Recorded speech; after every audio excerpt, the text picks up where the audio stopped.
আমরা রাতের আকাশে তাকালে কয়েক হাজার তারা দেখতে পাই, কিন্তু প্রশ্ন হলো একটা পুরো গ্যালাক্সিতে আসলে কতগুলো তারা আছে আর গ্রহই বা কত আছে। পৃথিবীতে বসে বিজ্ঞানীরা এই বিশাল মহাবিশ্বে কতগুলো তারা আছে তা কিভাবে জানে। আজকের ভিডিওতে আমরা জানবো চোখে না দেখে বা হাতে না গুনে একটা গ্যালাক্সিতে কতগুলো নক্ষত্র বা তারা আর গ্রহ আছে তা কিভাবে গণনা করা হয়। প্রথমে একটা বাস্তবতা জেনে নেই, কেউ কোনোদিন পুরো গ্যালাক্সির সব তারা একে একে গুনে দেখেনি, কারণ এটা ফিজিক্যালি অসম্ভব ব্যাপার। তাহলে বিজ্ঞানীরা কিভাবে তা বের করে? এখানে শুরু হয় আসল সায়েন্স। গ্যালাক্সির সব তারা গণনা করার প্রথম ধাপ হলো স্যাম্পল নেওয়া। ধরুন আপনি একটি বিশাল বন দেখতে পেলেন। এই বনে কতগুলো গাছ আছে তা জানতে হলে আপনি কি সব গাছ গুনবেন?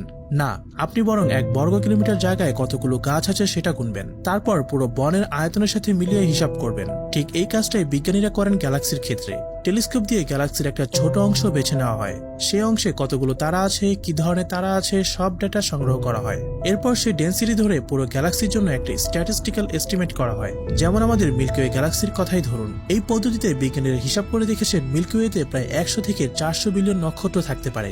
এখন আসি গ্রহের কথায়। গ্রহ তো নিজেরা আলো দেয় না, তাহলে সেগুলো ধরা পড়ে কিভাবে? এখানে আসে আধুনিক অ্যাস্ট্রোনমির এক অসাধারণ টেকনিক, এক্সোপ্ল্যানেট ডিটেকশন মেথড। এর মধ্যে সবচেয়ে জনপ্রিয় পদ্ধতি হলো ট্রানজিট মেথড।